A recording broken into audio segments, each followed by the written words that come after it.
We're going to go over how to set up this stud welder, and we're going to go over the operation of it. So you can see right here, this is your two ground clamps.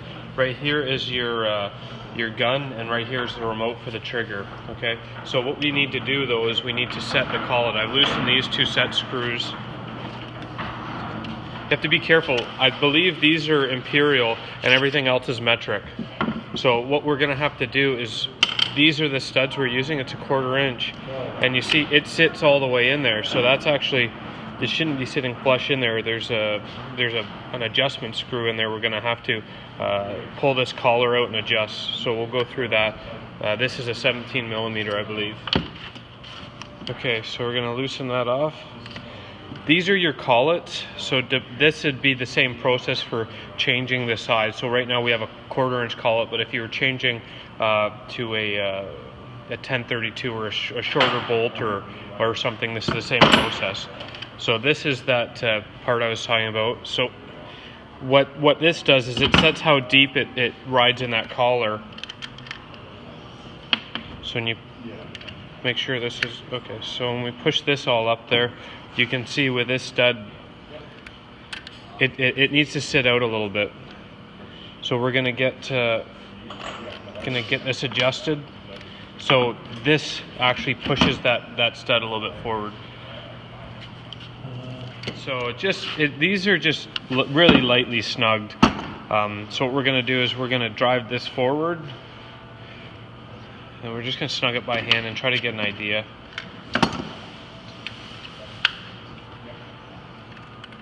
So now you can see it's actually pushing that out. So this is all pressed and compressed. So what I need to do now is just snug these up, just very lightly. You just want it so it's not going to just so it's not going to loosen with the vibrations. I'm gonna put this collar in, and just the same thing with this. It's just a light snug. Okay, so now what we're going to do is we're going to set our distance. So what we need to do is, you want this, pretty much the nub of this to be about 1/8 of an inch, just barely flush, right? Like you can see if I just stack this Allen key up there, and you can see it's going to compress it, maybe let's say the center of the Allen key. But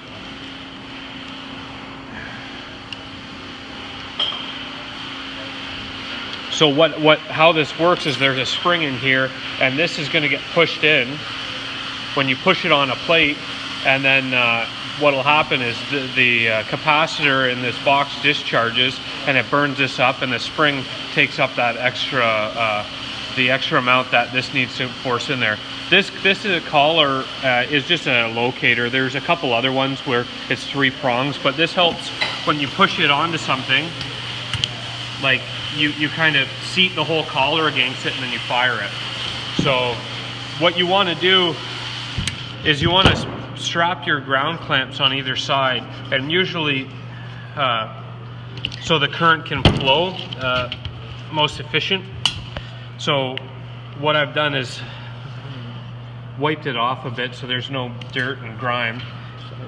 Yeah, now if you want it to be accurate, and let's say you have to line this up, this is just a test piece. So you can put a center punch, line the nub up, you compress it, and you fire it. Okay, so this is another collar. So this one's actually helps, the whole point of these is to help keep your tip square, and then this one might help so you can see things. This one is sometimes nice is if you can you make a template out with a hole this size, if you're shooting the same studs in the same thing, and this just drops in there, and you don't have to lay out your holes every time, but you can just see it's not perfectly square, so it just needs to be adjusted a bit where it's not perfectly in the center. But that could just be because something's not dialed in. Right here, these are different collet sizes. So the same procedure as this. When I change this out, just you do the same thing for these. So this is why you want to test it out. So we're just playing with the settings here, and this one just did not sound like it properly stuck and it didn't look like. Now you can't reuse this, so keep that in mind. Do not reuse this, this is garbage.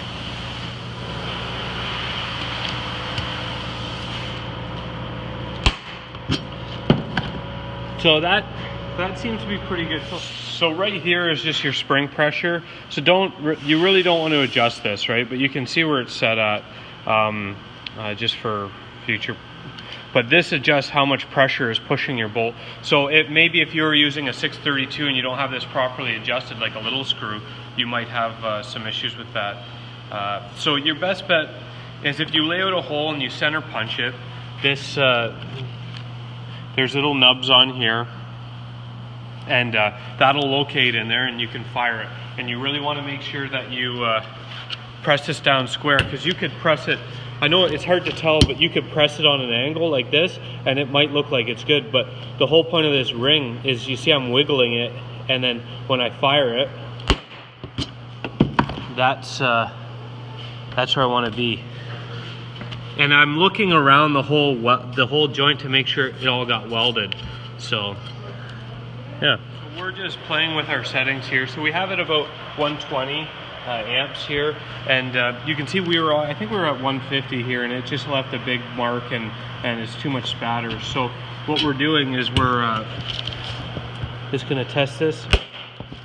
Okay. And then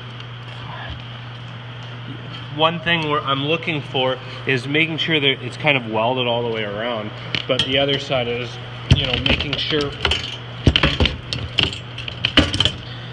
you know, so it's, you'll play with it and get an idea. But if you're shooting 1/4 inch studs, 120 isn't a bad place to start. And if you're shooting 1032, around 80, 88,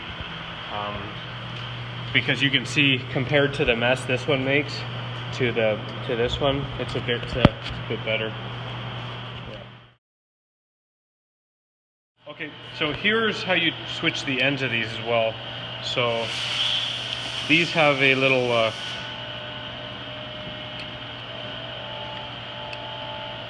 well, that's why it's not centered, because this was missing a set screw. So